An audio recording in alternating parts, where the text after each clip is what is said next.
నమస్కారం.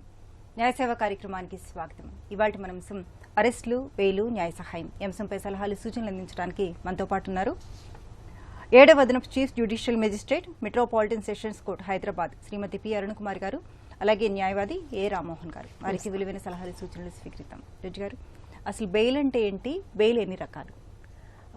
ముందుగా investigation officer ఒక కేసు నిమిత్తము ఒక అక్యూజ్ని అప్రహెండ్ చేసినప్పుడు, అలాగే అరెస్ట్ చేసిన తర్వాత మ్యాజిస్ట్రేట్ ముందు 24 hours బిలో ప్రవేశపెట్టాల్సి ఉంటుంది. మ్యాజిస్ట్రేట్ గారు కేసు ఫైల్ని పరిశీలించి ఆ అక్యూజ్ని రిమాండ్కి పంపించడం జరుగుతుంది, అంటే జైలుకి పంపించడం జరుగుతుంది. అక్కడ జైలులో ఉన్న అక్యూజ్డ్కి ఈ బెయిల్ తీసుకునే అధికారం ఉంటుంది, అంటే బెయిల్ తీసుకోవచ్చు అతను. ఆ ప్రక్రియ అప్పుడు స్టార్ట్ అవుతుంది. బెయిల్ అంటే ఏం లేదు, టెంపరీ రిలీజ్ ఆఫ్ అక్యూజ్డ్. కోర్టులో విచారణ జరుగుతున్నప్పుడు అతన్ని టెంపరీగా జైలు నుంచి రిలీజ్ చేయడం బెయిల్ అంటారు. అది నథింగ్ బట్ పూచీకత్తు కానీ షూరిటీస్ కానీ అంటారు. సో షూరిటీస్ ఏ విధంగా ఇస్తారంటే, ప్రాపర్టీ షూరిటీ ఇవ్వచ్చు, అలాగే మనీ షూరిటీ ఇవ్వచ్చు అక్యూజ్డ్. అతను రిలీజ్ అవ్వడం జరుగుతుంది.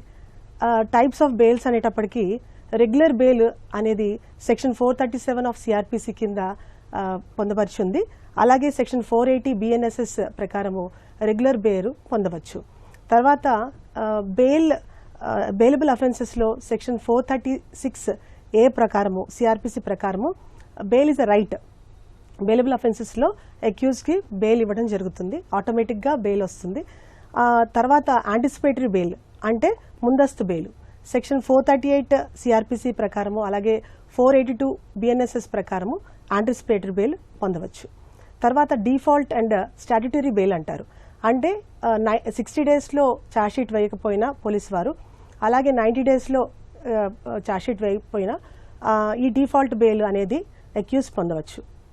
అది సెక్షన్ 167(2) సిఆర్పిసి ప్రకారము, అలాగే 187 Clause 2 బిఎన్ఎస్ఎస్ ప్రకారము ఆ డిఫాల్ట్ బెయిల్ అక్యూజ్ పొందవచ్చు.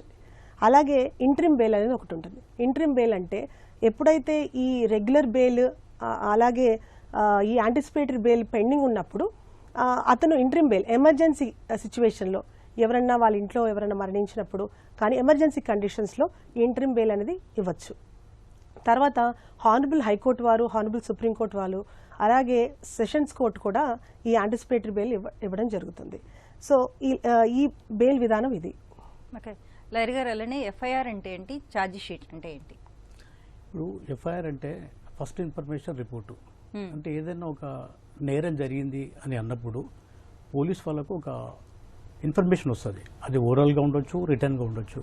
అప్పుడు ఏం చేస్తారంటే పోలీస్ వాళ్ళు ఎఫ్ఐఆర్ కడతారు. ఎఫ్ఐఆర్ కట్టిన తర్వాత ఏ వ్యక్తి అయితే ఎఫ్ఐఆర్ కడతారో వ్యక్తి మీద, ఆ వ్యక్తి ఏం చేస్తాడంటే ఆ వ్యక్తిని ఒక్కోసారి పోలీసులు అరెస్ట్ చేసి కోర్టులో ప్రొడ్యూస్ చేస్తారు. అంటే ఎఫ్ఐఆర్ ఉంటేనే అరెస్ట్ చేయడానికి వీలవుతుంది. ఎఫ్ఐఆర్ ఉంటేనే అరెస్ట్ చేయడానికి వీలవుతుంది. ఎఫ్ఐఆర్ ఉన్నప్పుడే అరెస్ట్ చేయడానికి వీలవుతుంది. ఒక్కోసారి ఎఫ్ఐఆర్ నమోదైన తర్వాత అతను యాంటిసిపేటరీ బెయిల్ కూడా వెళ్ళొచ్చు. అది అంటే 438 సిఆర్పిసి, లేటెస్ట్ ఏమో 482, 483 ప్రకారంగా జిల్లా కోర్టుకు యాంటిసిపేటరీ బెయిల్ కోసం వెళ్ళొచ్చు. లేకపోతే గౌరవ హైకోర్టుకు కూడా యాంటిసిపేటరీ బెయిల్ గురించి వెళ్ళొచ్చు. అంటే అరెస్టులు జరుగుతుంది అనుకున్నప్పుడు, ఎఫ్ఐఆర్ బుక్ అయినప్పుడు అతను నిందితుడు అట్లా కూడా వెళ్ళొచ్చు. కోర్టుకు వెళ్తే కోర్టులో జడ్జి గారు చూసి బెయిలబుల్ దాంట్లో బెయిల్ ఇమీడియట్గా వస్తుంది, రైట్. నాన్ బెయిలబుల్ దాంట్లోనేమో జడ్జి గారి డిస్క్రిప్షన్, అంటే కేసు యొక్క గ్రావిటీ అది చూసి జడ్జి గారు ఇవ్వడం జరుగుతుంది. అలాగే ఛార్జ్ షీట్ అంటే ఏంటంటే, ఛార్జ్ షీట్ అంటే ఏంటంటే పోలీసులు ఇన్వెస్టిగేషన్ అయిపోయిన తర్వాత వేసేదే ఛార్జ్ షీట్ అంటారు కోర్టులో. ఇప్పుడు ఇది ఎలా ఉంటుందంటే, ఒక నేరంలో అంటే 10 సంవత్సరాల శిక్ష పడే నేరాలలో 60 రోజుల లోపల ఛార్జ్ షీట్ పోలీసులు వేయాల్సి ఉంటుంది. ఒకవేళ అలా వేయనప్పుడు ఆ జ్యుడిషియల్ కస్టడీలో ఉన్న నిందితుడికి ఒక రైట్ వస్తుంది. అంటే దీన్ని డిఫాల్ట్ బెయిల్ అంటారు, మ్యాండేటరీ బెయిల్ అంటారు. కాన్స్టిట్యూషన్ బెయిల్ కూడా అంటారు. ఓకే. అంటే 10 years పనిష్మెంట్ పడుతున్నప్పుడు వాళ్ళు 60 daysలో వేయకపోతే డిఫాల్ట్ బెయిల్ కింద తీసుకోవచ్చు. ఒకవేళ అబౌవ్ 10 years లైఫ్ ఇంప్రిజన్మెంట్ కానీ డెత్ పనిష్మెంట్ కానీ అలాంటి కేసెస్లో కూడా ఈ ఛార్జ్షీట్ పోలీసు వాళ్ళు వేయకపోతే అప్పుడు కూడా వాళ్ళు డిఫాల్ట్ బెయిల్ కింద, అంటే 90 days లోపల వేయకపోతే డిఫాల్ట్ బెయిల్ కింద బెయిల్ వస్తుంది. అంటే ఇంతకుముందు మేడం అన్నట్లు ఇన్వెస్టిగేషన్ అనేది 24 hours కంప్లీట్ చేయాలి, అది సాధ్యం కాదు. కాబట్టి ఈ 60 days 90 days అనేది ఉంటుంది. ఓకే ఓకే, కాల్ తీసుకుందాం అండి. గుడివాడ నుంచి వెంకటేశ్వర్లు గారు. హలో. హలో, నమస్తే అండి, చెప్పండి. నమస్తే అండి. ఇప్పుడు గొడవ జరుగుతుంది అనుకోండి, అక్కడ షో స్టాఫ్ లేకపోతే వదిలే స్టాఫ్ వెళ్తాం చూడండి. మనం వెళ్ళినప్పుడు మనం అసలు కేసుకు మనకేం సంబంధం లేదు. లేకపోయినా పోలీసు వారు కొంతమందిని అట్లా ఇచ్చి పెడుతున్నారు, దాంట్లో లేకపోతే డబ్బులు అడుగుతున్నారు ఏమని. అది ఇచ్చి కోర్టులు పెడితే మమ్మల్ని కూడా రిమైండ్ చేస్తున్నారు. ముందు రిమైండ్ అయ్యకుండా మామూలుగా మాకు బయటకు రావడానికి మార్గాలు ఏంటంటే దానికి జడ్జి గారు? అంటే ఇప్పుడు ఆ అఫెన్స్ ఏదై ఉంటుందో అది మనం ముందు చూసుకోవాలండి. సపోజ్ కొట్టుకుంటున్నారండి, కుటుంబం కొట్టుకుంటున్నారు. అవునండి. కొట్టుకుంటుంటే మేము వదిలిస్తాకి వెళ్ళాం. అక్కడ ఓకే, వదిలిస్తాకి వెళ్తే కూడా కావాలని పోలీసు ఏంటంటే కొంతమంది దగ్గర డబ్బులు లాగుతారో లేదా దాని మీద అంతకన్నా పాస్ ఉండో దాని మీద కేసు పెట్టేస్తారు, ఈయన కూడా కోర్టులు పెట్టేస్తున్నారు. అవునండి. కోర్టులు పెట్టేస్తే కోర్టులలో రిమైండ్ చేస్తారు. ఎప్పుడే అవును, 15 రోజులు 20 రోజులు 40 రోజులు రిమైండ్ ఇస్తే రిమైండ్ లో వెళ్ళి వచ్చిన తర్వాత కేసు ఇప్పుడు చేసేదాకా అలాగే ఉండాల్సి వస్తున్నారు. పర్వాలేదండి. మీరు యాక్చువల్గా గ్రావిటీ తక్కువ ఉన్న కేసెస్లో మీరు అన్నట్టు గొడవ జరుగుతున్న అప్పుడు ఆ కేసెస్ అన్ని కూడా పెట్టి అఫెన్సెస్ కింద అలా వస్తాయండి. So section 41A CrPC notice ఇప్పుడు కొత్తగా వచ్చిన 35 బిఎన్ఎస్ఎస్ కింద మీకు నోటీస్ ఇవ్వాల్సి ఉంటుంది. ముందుగా నోటీస్ ఇచ్చిన తర్వాత మీరు విచారణకి వెళ్లాల్సి ఉంటుంది, కోఆపరేట్ చేయాల్సి ఉంటుంది. అలా ఇవ్వాల్సి ఉంటుందండి, మ్యాండేటరీగా ఇప్పుడు ఖచ్చితంగా నోటీస్ ఇవ్వాల్సి ఉంటుంది. అప్పుడు మీరు ఇన్వెస్టిగేషన్ కి సహకరించకపోతే అప్పుడు అరెస్ట్ అడగాలి. అప్పటి వరకు మిమ్మల్ని అరెస్ట్ చేసే అవకాశం ఉండదండి. అది ఆ కేసుల్లో అరెస్ట్ చేసే అవకాశం ఉండదు.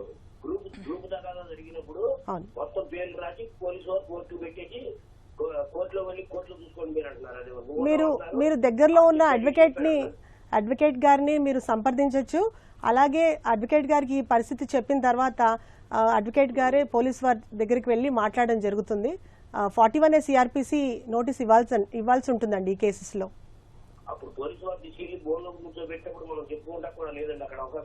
లేదండి, ఉంటుందండి. మ్యాజిస్ట్రేట్ ముందు కానీ అలాగే అసిస్టెంట్ సెషన్ జడ్జ్ లేదండి.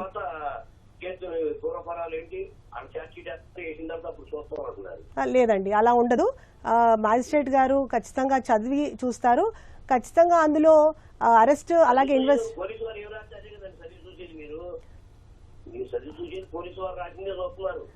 కాదండి. లేదండి, గ్రావిటీ ఆఫ్ అఫెన్స్ చూసిన తర్వాతనే వాళ్ళు రిలీజ్ చేయాలా, పూచికత్తుతో షూరిటీతో అప్పుడే మా దగ్గర ప్రొడ్యూస్ చేసినప్పుడే చూస్తాము. 41A సిఆర్పిసి నోటీస్ ఇవ్వాలా ఇవ్వకూడదా అనేది చూస్తాము. అందులో వాళ్ళు చెక్ లిస్ట్ పెడతారు, ఖచ్చితంగా వీళ్ళని జైలుకి పంపించాల్సి ఉంటుంది ఇన్వెస్టిగేషన్ కోసం అని. వెంకటేశ్వర గారు, మీరు అకారణంగా వెంకటేశ్వర గారు వినండి, మీరు అకారణంగా ఆ కేసుల్లో పెట్టారు అని అనుకున్నప్పుడు మీరు ఏం చేయాలంటే గౌరవ హైకోర్టు దగ్గరికి మీరు క్వాష్ పిటిషన్ కూడా వేసుకోవచ్చు. ఇట్లా ఎఫ్ఐఆర్లో మమ్మల్ని అకారణంగా పెట్టారు అని మీరు అది రుజువు చేసుకోగలిగితే, గౌరవ హైకోర్టులో మీరు ప్రూవ్ చేసుకోగలిగితే అప్పుడు మీ పేరు మీద ఉన్నటువంటి ఎఫ్ఐఆర్ కూడా గౌరవ హైకోర్టు కొట్టివేయబడుతుంది. మీరు అది దానికంటే ముందుగా కూడా ఎఫ్ఐఆర్ రిజిస్టర్ అయిన వెంటనే కూడా మీరు యాంటిసిపేటరీ బెయిల్కి వెళ్ళొచ్చండి. మీకు చెప్పాను ఇందాకే, యాంటిసిపేటరీ బెయిల్ 438 ఆఫ్ సిఆర్పిసి, ఇప్పుడు 482 ఆఫ్ బిఎన్ఎస్ఎస్ కింద మీరు ఖచ్చితంగా ఎఫ్ఐఆర్ని తీసుకువెళ్ళి హానరబుల్ హైకోర్టు ముందు ఉంచి అప్పుడు మీరు అడ్వకేట్ని పెట్టుకుని అక్కడ యాంటిసిపేటరీ బెయిల్ కూడా పొందే అవకాశం ఉంటుంది. జడ్జి గారు, బెయిల్ పొందాలంటే ఎలాంటి నియమాలు ఉంటాయి, అసలు ఎలా తీసుకోవాలి? బెయిల్ పొందాలంటే అది బెయిలబుల్ అఫెన్సా నాన్ బెయిలబుల్ అఫెన్సా చూసుకోవాలి madam. First cognizable offence, non cognizable offence గురించి మనం తెలుసుకోవాల్సి ఉంటుంది. కాగ్నైజబుల్ అఫెన్సెస్ అంటే ఎక్కువ సీరియస్ అఫెన్సెస్, మేజర్ అఫెన్సెస్, అలాగే సివియారిటీ ఎక్కువ ఉన్న అఫెన్సెస్ ని కాగ్నైజబుల్ అఫెన్సెస్ అంటారు. లైక్ మర్డర్ కానీ, రేప్ కానీ, డౌరీ డెత్ కానీ, అటెంప్ట్ టు మర్డర్ కానీ, ఇవన్నీ కూడా సివియర్ మేజర్ కేసెస్. సో అలాంటి వాటిల్లో అరెస్ట్ అయినప్పుడు ఖచ్చితంగా రెగ్యులర్ బెయిల్ కి కానీ అలాగే యాంటిసిపేటరీ బెయిల్ కానీ వెళ్ళొచ్చు. కానీ సివియారిటీ ఎక్కువ ఉన్నప్పుడు బెయిల్ ఇచ్చే అవకాశం తక్కువగా ఉంటుంది. అలాగే నాన్ కాగ్నిజబుల్ అఫెన్సెస్ అంటే బెయిలబుల్ అఫెన్సెస్, అంటే లెస్ సివియారిటీ ఉన్న offences, minor offences like abusing అంటే తిట్టడము, పబ్లిక్ లో తిట్టడం కానీ, పబ్లిక్ న్యూసెన్స్ చేయడం కానీ, అలాగే డిఫమేషన్ కానీ, ఇవన్నీ కూడా నాన్ కాగ్నిజబుల్ అఫెన్స్ లో వస్తాయి. సో లెస్ సివియారిటీ ఉన్న కేసెస్. సో ఈ సెక్షన్ ఆఫ్ కేసెస్ బట్టి బెయిల్ ఇవ్వడం జరుగుతుంది. సో ఎవరైతే అరెస్ట్ అవుతారో వాళ్ళు 14 days ఫస్ట్ రిమాండ్ ఇవ్వడం జరుగుతుంది మ్యాజిస్ట్రేట్ వారు. ఆ 14 days లో కూడా ఎప్పుడైనా సరే అరెస్ట్ అయిన వెంటనే జడ్జి గారికి ఈ అప్లికేషన్ పెట్టుకోవచ్చు. రెగ్యులర్ బెయిల్ కానీ లేతే 60 days అయిపోయిన తర్వాత 90 days అయిపోయిన తర్వాత కానీ డిఫాల్ట్ బెయిల్ కూడా ఇవ్వచ్చు. అవకాశం ఉంటుంది. అలాగే అరెస్ట్ అయిన వ్యక్తికి ఎలాంటి హక్కులు ఉంటాయండి? అరెస్ట్ అయిన వ్యక్తికి చాలా హక్కులు ఉంటాయి మేడం. ఎందుకంటే మనకి ఎవరికి మామూలు సాధారణ వ్యక్తికి ఏవైతే రైట్స్ ఉంటాయో ఎక్సెప్ట్ రైట్ టు మూమెంట్ తప్ప ప్రతి ఒక్క రైట్ అక్యూజ్ కి లభిస్తుంది. అంటే రైట్ టు మూమెంట్ తప్ప మిగతా రైట్ టు లైఫ్ కానీ అలాగే చాలా రైట్స్ ఉన్నాయండి. అక్యూజ్డ్ అరెస్ట్ అయిన వెంటనే 24 hours లోపల మ్యాజిస్ట్రేట్ ముందు ప్రొడ్యూస్ చేయాలి. అదొక రైట్. రైట్ టు బెయిల్ అనే దానికి అంటే బెయిలబుల్ అఫెన్స్ లో బెయిల్ ఇస్ అ రైట్. ఎందుకంటే రైట్ అనుకున్నాం కాబట్టి మనం అది బెయిల్ ఇస్ అ రైట్. అది తర్వాత fair and speedy trial, fair గా ట్రయల్ చేయాలి. అలాగే స్పీడీ ట్రయల్ కూడా మనము అక్యూజ్డ్ పొందే అవకాశం ఉంటుంది. అలాగే మనము కస్టోడియల్ టార్చర్ నుంచి అతనికి ఎగ్జంప్షన్ అంటే free from exempt from custodial torture నుంచి కూడా అతనికి రైట్ ఉంటుంది. అది మెడికల్ ఎగ్జామినేషన్ ఆఫ్ అక్యూజ్డ్ అంటే medical examination before producing before magistrate చేయాల్సి ఉంటుంది. తర్వాత protection in jail, protection more important in jail. ఎందుకంటే అందరితో ఉంటారు కాబట్టి అక్కడ కూడా ప్రొటెక్ట్ చేయాల్సిన అవసరం ఎంతో ఉంటుంది. అలాగే ప్రొటెక్షన్ ఫ్రమ్ ఆర్బిట్రరీ అరెస్ట్ అంటారు. అంటే ఇప్పుడు అన్నారు కదా సార్ ఏమి విచారించకుండానే మమ్మల్ని అరెస్ట్ చేస్తున్నారని, దాని నుంచి కూడా ప్రొటెక్ట్ చేసుకునే అవకాశం ఉంటుంది. ఇందులో చాలా ల్యాండ్ మార్క్ జడ్జ్మెంట్స్ ఉన్నాయి మేడం. దీంట్లో ఏంటంటే డీకే బస్సు అనేది and state of west Bengal కేసులో ఏం చెప్పారంటే అక్యూజ్డ్ ఫ్రీ లీగల్ ఎయిడ్ ఇవ్వాలి. ఒకటి ఫ్రీ లీగల్ ఎయిడ్ అంటే ఎప్పుడైతే స్తోమత ఉండదో అక్యూజ్డ్ కి అడ్వకేట్ పెట్టుకునే స్తోమత ఉండదో ఫ్రీ లీగల్ ఎయిడ్ ఇవ్వాల్సి ఉంటుంది. ఆర్టికల్ 39A కింద కాన్స్టిట్యూషన్ ఆఫ్ ఇండియా అందులో పొందుపరిచి ఉన్నది. అలాగే రీసెంట్ గా వచ్చిన Arnesh Kumar versus state of Bihar కూడా సెక్షన్ 41A CRPC ఇవ్వాల్సి ఉంటుంది. బిఫోర్ అరెస్ట్ విచారణ రమ్మని చెప్పాల్సి ఉంటుంది. అలాగే హుసేనరా కార్టూన్ చాలా important case, land mark case. తర్వాత అనుపమ కుల్కర్ణి అనే కేసు కూడా చాలా ఇంపార్టెంట్ కేసు. వీటిలన్నిటిలో కూడా అక్యూజ్కి ఎలాంటి రైట్స్ ఉండాలి, ఎలాంటి అతనికి ఏ విధమైన హక్కులు ఉంటాయి అనేది పొందుపరిచి ఉన్నాయి ల్యాండ్ మార్క్ జడ్జ్మెంట్స్ ఇవన్నీ. ఓకే లాయర్ గారు, అలానే ఈ బెయిల్ పొందిన వ్యక్తి పోలీసుల నుంచి తప్పించుకు తిరిగితే ఏం చేయాలి? అంటే ఇక్కడ ఇప్పుడు బెయిల్ ఇచ్చినప్పుడు అంటే బెయిలబుల్ కానీ నాన్ బెయిలబుల్ కానీ ఏ bail anticipatory bail, regular bail, ఏ బెయిల్ కానీ కొన్ని కండిషన్స్ ఇంపోజ్ చేస్తారు. అంటే ఏ కోర్టు అయితే బెయిల్ ఇస్తుందో ఆ కోర్టులో కొన్ని కండిషన్స్ ఇంపోజ్ చేస్తారు. అంటే ఫర్ ఎగ్జాంపుల్ ఆ కండిషన్ అంటే ఇప్పుడు విచారణకు పోలీస్ వాళ్ళకు సహకరించాలని, అంటే ఎప్పుడు పిలిస్తే అప్పుడు రావాలని, లేకపోతే ఎవిడెన్స్ థ్రెట్ చేయొద్దని చెప్పి, లేకపోతే పోలీస్ స్టేషన్లో పలాని రోజు హాజరు కావాలని చెప్పి అలా కొన్ని కండిషన్స్ ఇస్తారు. అలా కండిషన్స్ ఇచ్చినప్పుడు ఎవరైనా కండిషన్స్ వైలేట్ చేస్తే ఏ కోర్టు అయితే ఇచ్చిందో ఆ కోర్టులో ఆ బెయిల్ని క్యాన్సిల్ చేసే అధికారము ఆ కోర్టుకు ఉంటుంది.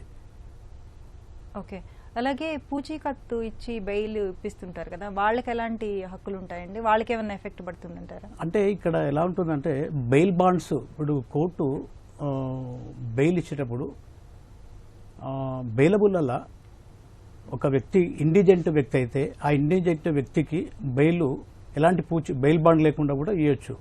అంటే ఎలా చూస్తారు ఇండిజెంట్ అంటే ఒక 1 వీక్ అతను జ్యుడిషియల్ కస్టడీలో ఉండి కూడా బెయిల్ బాండ్ సమర్పించినప్పుడు బెయిల్ బాండ్ లేకుండా కూడా బాండ్ మీద కూడా రిలీజ్ చేయొచ్చు.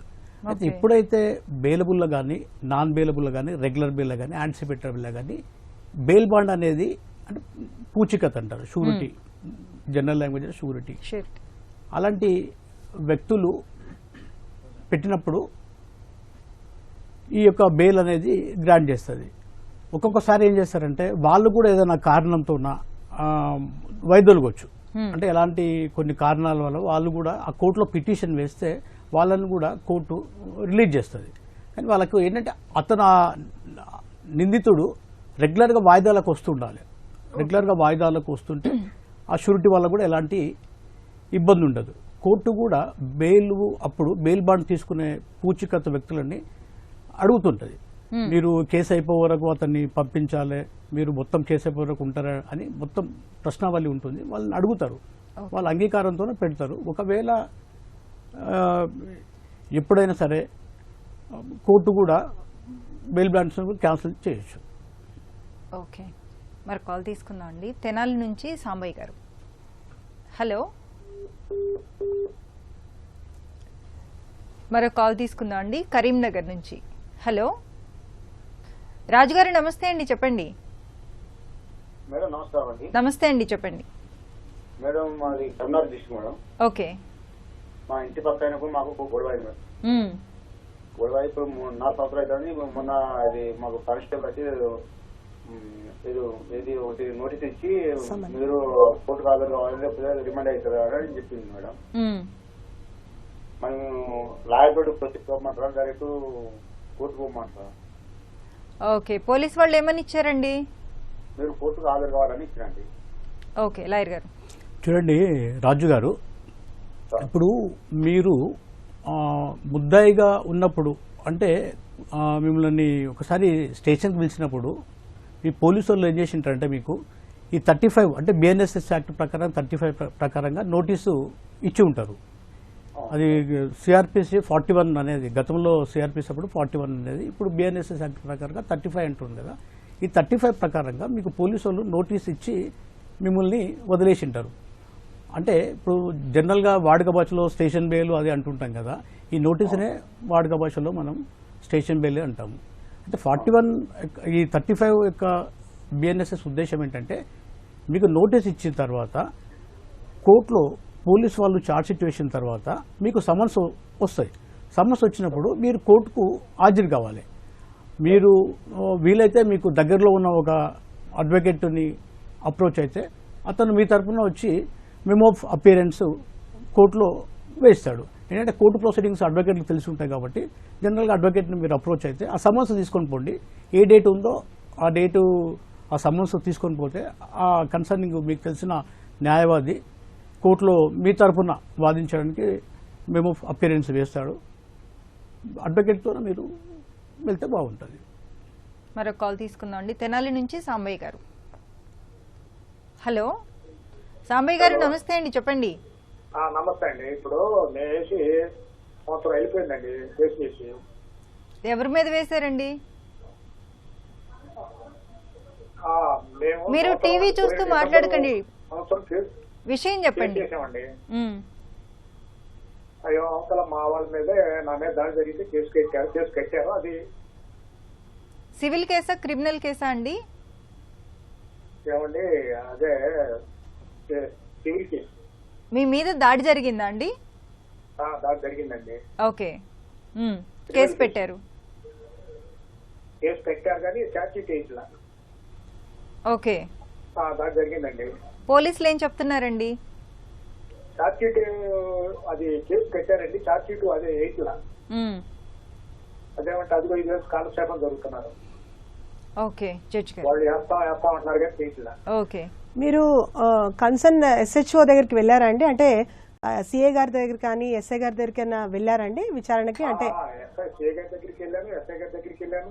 మీ స్టేట్మెంట్స్ రికార్డ్ చేశారా అండి? ఏమండి, మీ స్టేట్మెంట్స్ రికార్డ్ చేశారా? రికార్డ్ చేశారు, కేసు పెట్టారు. ఎఫ్ఐఆర్ కట్టారు. ఎఫ్ఐఆర్ అయిపోయిన తర్వాత 161 సిఆర్పిసి స్టేట్మెంట్స్ అని మీ స్టేట్మెంట్స్ అలాగే విట్నెస్ స్టేట్మెంట్స్ కూడా తీసుకోవడం జరుగుతుంది. పంచనామా చేయాల్సి ఉంటుంది, సీన్ ఆఫ్ అఫెన్స్ దగ్గర పంచనామా చేయాల్సి ఉంటుంది. ఇవన్నీ కంప్లీట్ చేసిన తర్వాత ఛార్జ్ షీట్ వేస్తారండి. అది అయ్యిందో లేదో ఒకసారి కనుక్కోండి. పూర్తిగా ఇన్వెస్టిగేషన్ అయిపోయిందా లేదా అని ఒకసారి కనుక్కోండి. ఒకవేళ మీ ఎస్హెచ్ఓ వారు అంటే టైంకి అంటే అందించకపోతే ఛార్జ్ షీట్ పై అధికారి దగ్గరికి వెళ్ళండి. అంటే ఏసీపీ కానీ డిఎస్పీ కానీ. ఓకే, ఇన్వెస్టిగేషన్ అదే అండి, ఇన్వెస్టిగేషన్ పూర్తయి ఉండదు. ఒకసారి మళ్ళీ కూడా మీరు వెళ్ళి ఎస్పీ గారి దగ్గర వెళ్ళి ఒకసారి ఇన్స్ట్రక్ట్ చేయమని చెప్పండి. అలాగే మీరు అలా చేయకపోతే మీరు లెటర్ కూడా రాసి ఇవ్వచ్చు ఎస్పీ గారికి రిటర్న్గా. ఓకే అండి. జడ్జి గారు ఎలాంటి కేసుల్లో బెయిల్ దొరకదు అంటున్నారా? ఎలాంటి ఇవ్వరు అంటే మోస్ట్లీ సివియర్ కేసెస్లో అండి, మోస్ట్లీ మర్డర్ కేసెస్లో కానీ అలాగే టెర్రరిస్ట్ అటాక్ కానీ వార్ అగైన్స్ స్టేట్ ఇలాంటివి చాలా సివియర్ అఫెన్సెస్ ఉంటాయి. అందులో తొందరగా బెయిల్ ఇవ్వడం కుదరదు. Because investigation pending. A case అయినా సరే ఇన్వెస్టిగేషన్ కోసమే జైల్లో ఉంచడం జరుగుతుంది అక్యూజ్ని. ఎందుకంటే ట్యాంపరింగ్ ఆఫ్ ఎవిడెన్స్ కానీ అలాగే థ్రెటనింగ్, ఇన్ఫ్లుయెన్స్ చేయడం, విట్నెస్ని థ్రెటన్ చేయడం జరుగుతుంది కొన్ని విషయాల్లో. సో ఆ ఇన్వెస్టిగేషన్ కి అబ్స్ట్రక్టిల్ చేస్తారని అక్యూజ్ ని జైల్లో పెట్టడం జరుగుతుంది. There is no such limit. ఇన్ని రోజులు పెట్టాలి, ఇన్ని రోజులు పెట్టకూడదు అక్యూజ్ ని అనేది ఉండదు. ఎప్పుడైతే ఇన్వెస్టిగేషన్ కంప్లీట్ అవుతుందని ప్రాసిక్యూషన్ వారు అంటే ఏపీపీ గారు చెప్తారో ఇన్వెస్టిగేషన్ కంప్లీట్ అయిపోయింది, పోలీస్ కస్టడీ అయిపోయింది, అలాగే కన్ఫెషన్ ఉంటాయి, కన్ఫెషన్ రికార్డ్ చేయాలంటే అక్యూజ్ది కన్ఫెషన్ రికార్డ్ చేస్తారు. అలాగే seizure of property, any seizure ఉంటుంది. అంటే సీజర్ అంటే ఏంటంటే అక్యూజ్ దగ్గర నుంచి ఏమైనా సీజ్ చేయాలి మెటీరియల్, ఇంక్రిమినేటింగ్ మెటీరియల్ అంటారు. అవన్నీ సీజ్ చేసినప్పుడు పూర్తి అయినప్పుడు ప్రాసిక్యూషన్ వారు ఇన్వెస్టిగేషన్ కంప్లీట్ అయిందంటే బెయిల్ కంపల్సరీ వస్తుంది. ఒకవేళ ఇన్వెస్టిగేషన్ కంప్లీట్ కాలేదు, 90 days లో కాలేదు అంటే ఖచ్చితంగా బెయిల్ రాదు. సో నేను అన్నట్టు టెర్రరిజం కేసులో బెయిల్ 90 days అయినా సరే మ్యాండేటరీ బెయిల్ ఇవ్వరు. అంటే ఇట్స్ నాట్ ఎక్సెప్షన్ మాత్రమే, రైట్ అయితే కాదు. ఎక్సెప్షన్ కేసెస్లోనే అలా ఉంచడం జరుగుతుంది. ఇన్వెస్టిగేషన్ కంప్లీట్ కానప్పుడే జైల్లో ఉంచడం జరుగుతుంది. ఓకే, ఇంతకుముందు మీరు నిందితులకి ఉండే హక్కుల గురించి చెప్పారు. అవునండి. అలాగే బాధితులకి ఎలాంటి హక్కులు ఉంటాయి? విక్టిమ్ కి కూడా హక్కులు ఉంటాయండి. మొదటి ఏంటంటే విచారణ ఎంతవరకు వచ్చింది, ఇప్పుడు సార్ అన్నట్టు విచారణ ఎంతవరకు జరిగిందనే దాని మీద వాళ్ళకి పూర్తి రైట్ ఉంటుంది, అడిగే హక్కు విక్టిమ్ కు ఉంటుంది. అలాగే ఫెయిర్ గా ఇన్వెస్టిగేషన్ జరగాలి అనే హక్కు కూడా విక్టిమ్ కు ఉంటుంది. కొన్ని విషయాల్లో విక్టిమ్ కి కాంపన్సేషన్ కూడా ఇవ్వడం జరుగుతుంది. Compensation mostly in POCSO cases అలాగే రేప్ కేసెస్ లో స్టేట్ అంటే గవర్నమెంటే కంపన్సేషన్ ఇవ్వడం జరుగుతుంది. అలా కూడా ఉంటుంది. అంటే ఇంత ఇవ్వాలి, ఈ రేప్ కేసులో ఇంత ఇవ్వాలి అని పరిమితి కూడా జీవో ప్రకారము ఉంటాయి. సో ఆ విధంగా విక్టిమ్ కి కూడా అవసరమైన ఇన్వెస్టిగేషన్ విచారణ జరిగే ప్రతి ఒక్కటి కూడా చెప్పాల్సి ఉంటుంది. Fair trial. ఓకే, మరో కాల్ తీసుకుందాం అండి. సురేష్ గారు నల్గొండ నుంచి. హలో సురేష్ గారు, నమస్తే అండి, చెప్పండి. నమస్కారం మేడం. మా అన్నయ్య గారు ఒక 2 months బ్యాక్ నేషనల్ హైవేలో ఎగ్జామ్స్ చనిపోయాడు.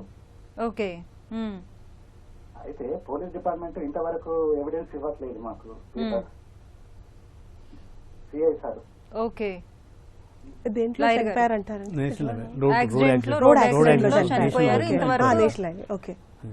అంటే హిట్ అండ్ రన్ అండి. వెహికల్ దొరికిందా? దొరకలేదు మేడం. దొరకలేదు. ఎవిడెన్స్ సిఐ గారికి ఎవరో ఇక్కడ ఇచ్చారు, కానీ మాకు ఇవ్వడానికి అతను ఏం ఆశిస్తున్నారు కానీ ఇంతవరకు కూడా 65 days అవుతుంది. ఓకే, లాయర్ గారు చూడండి సార్, వినండి. ఇప్పుడు నేషనల్ హైవేలో యాక్సిడెంట్ అయ్యి చనిపోయాడని చెప్పారు కదా. ఇప్పుడు మీరు ఇమీడియట్గా ఒక కంప్లైంట్ అంటే రిపోర్టు పోలీస్ స్టేషన్లో పోలీస్ వాళ్ళకి ఇవ్వాలి. ఆ సంఘటనని తెలియజేస్తూ ఇవ్వాలి. ఇచ్చిన వెంబడే వాళ్ళు ఎఫ్ఐఆర్ కడతారు.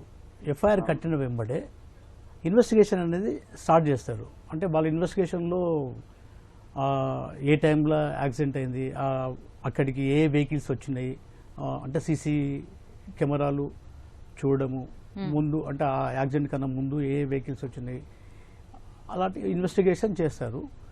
మీరు ఎఫ్ఐఆర్ కడితే ఇన్వెస్టిగేషన్ ఉంటుంది. ఇన్వెస్టిగేషన్లో వాళ్ళు తెలిసిపోతుంది ఏ వెహికల్ ద్వారా యాక్సిడెంట్ అయ్యింది అనేది అంటే ఆయన తెలుసుకొని. అనడం ఏంటంటే తెలిసి కూడా ఇవ్వట్లేదు మాకు పోలీస్ వాళ్ళు ఇన్ఫర్మేషన్ అని అంటున్నారు. అంటే పోలీస్ వాళ్ళు మీకు ఇన్ఫర్మేషన్ ఉండదండి. ఇప్పుడు పోలీస్ వాళ్ళు ఏంటంటే ఇన్వెస్టిగేషన్ అనేది వాళ్ళు మీకు ఇన్వెస్టిగేషన్ గురించి మీకు ఏం చెప్పరండి. వాళ్ళు ఇన్వెస్టిగేషన్ చేస్తూ ముద్దాయిలు ఎవరు అనేది, నేరం ఎవరు చేశారు, ఎలా జరిగింది, ఎప్పుడు జరిగింది, ఏ విధంగా జరిగింది అనేది వాళ్ళు ఇన్వెస్టిగేషన్లో వెళ్ళిపోతుంది. కోర్టుకు చార్జ్షీట్ రూపంలో కోర్టుకు వేస్తారు. ఇక్కడ ఏంటంటే హిట్ అండ్ రన్ కాబట్టి అది కూడా కాస్త నేషనల్ హైవే కాబట్టి కాస్త కష్టమే ఉంటుంది. మీరు అంటే వెళ్ళి అన్ని చోట్ల సీసీ క్యామ్స్ కూడా ఉండవు. సీసీ కెమెరాస్ కూడా ఉండకపోవచ్చు. మీరు మళ్ళీ ఒకసారి వెళ్ళి వాళ్ళని అడగండి. అడిగితే వాళ్ళు స్పీడప్గా చేస్తారు. ఓకే, మీరు కాల్ తీసుకుందాం అండి. హైదరాబాద్ నుంచి విజయశాంతి గారు. హలో, నమస్తే అమ్మా, చెప్పండి. నమస్తే మేడం, నా నమస్తే. పేరు విజయశాంతి అండి. ఓకే, మేడం, మాది అంబేద్కర్ కోనసీమ జిల్లాలో ప్రాపర్టీస్ ఉన్నాయండి. అంటే నాన్నగారు ఎక్స్పైర్ అయ్యారు 5 years బ్యాక్. నాన్నగారి పేరు మీద ఈ రోజు మనం అరెస్ట్లు బెయిల్ గురించి మాట్లాడుకుంటున్నాం. అదే మా బ్రదర్స్ పేరు మీద మేము లోకల్ పిఎస్ లో కంప్లైంట్ ఇచ్చాం మేడం. ఓకే, నా సిగ్నేచర్ ఫోర్జరీ చేశారని డాక్యుమెంట్స్ పైన. అంటే మీ ఫాదర్ సిగ్నేచర్ ఫోర్జరీ చేశారా? నా సిగ్నేచర్ మేడం. మీ సిగ్నేచర్. ఓకే, నాన్నగారి ప్రాపర్టీస్ అన్ని ఎంఆర్ఓ గారి ఆఫీస్ లో వాళ్ళు ట్రాన్స్ఫర్ చేసుకున్నాను. అమ్మగారి పేరు మీద అన్నయ్యలు అందరూ కలిపి, 2 అన్నయ్యలు. వాళ్ళ పైన నా సంతకాన్ని నేను ఎంఆర్ఓ గారి దగ్గర నుంచి సెటిల్ డాక్యుమెంట్స్ అడిగితే ఆయన ఇచ్చారండి. ఇచ్చినాక అందరూ ఫార్జరీ జరిగింది, ఇది మీరు కంప్లైంట్ ఇచ్చుకోండి అనేసి అంటే మేము అడ్వకేట్ త్రూ ద్వారా మేము అడ్వైస్ తీసుకుని కంప్లైంట్ ఇచ్చాం మేడం. ఫార్జరీ చేశారని తీసుకున్నారైనా కంప్లైంట్ ఎస్పీ గారి ద్వారా వెళ్తే ఆయన కూడా మాకు రాసి ఇచ్చినాక లెటర్ ఇచ్చేసి కంప్లైంట్ రాయించితే ఇంతవరకు ఛార్జ్ షీట్ తీసుకోలేదు మేడం. ఆయన అడుగుతుంటే ఇన్వెస్టిగేషన్ జరుగుతుంది అంటున్నారు. ఒకసారి ఛార్జ్ షీట్ వేసాము అని చెప్తున్నారు. ఏమి దాని గురించి సమాధానం చెప్పట్లేదు మేడం. ఓకే, జడ్జి గారు. ఇది ఫోర్జరీ కేసు అన్నారు కాబట్టి అమ్మా, ఇందులో ఫోర్జరీ డాక్యుమెంట్స్ ఎఫ్ఎస్ఎల్కి పంపించాల్సి ఉంటుంది. ఎఫ్ఎస్ఎల్కి పంపించి కంపేర్ చేయాల్సి ఉంటుంది. మీ సిగ్నేచర్ను అలాగే ఏదైతే ఫోర్జ్ సిగ్నేచరు కంపేర్ చేసి తర్వాత ఛార్జ్షీట్ వేయాల్సి ఉంటుంది. అందులో అక్కడ ఎఫ్ఎస్ఎల్లో చాలా డిలే జరుగుతుంది. ఎందుకంటే నెంబర్ ఆఫ్ కేసెస్ ఉంటాయి కాబట్టి ఎఫ్ఎస్ఎల్కి వచ్చిన తర్వాతే వాళ్ళు నిర్ధారించుకుంటారు ఎగ్జాక్ట్లీ మీది ఫోర్జరీ జరిగిందా, మీ సిగ్నేచరు. సో కరెక్ట్గా జరిగింది అంటే వాళ్ళు ఇన్వెస్టిగేషన్ ఛార్జ్షీట్ వేయాల్సి ఉంటుందండి. సో అక్కడ డిలే అవుతుంది యూజువల్గా మాకు తెలిసిన ప్రకారము.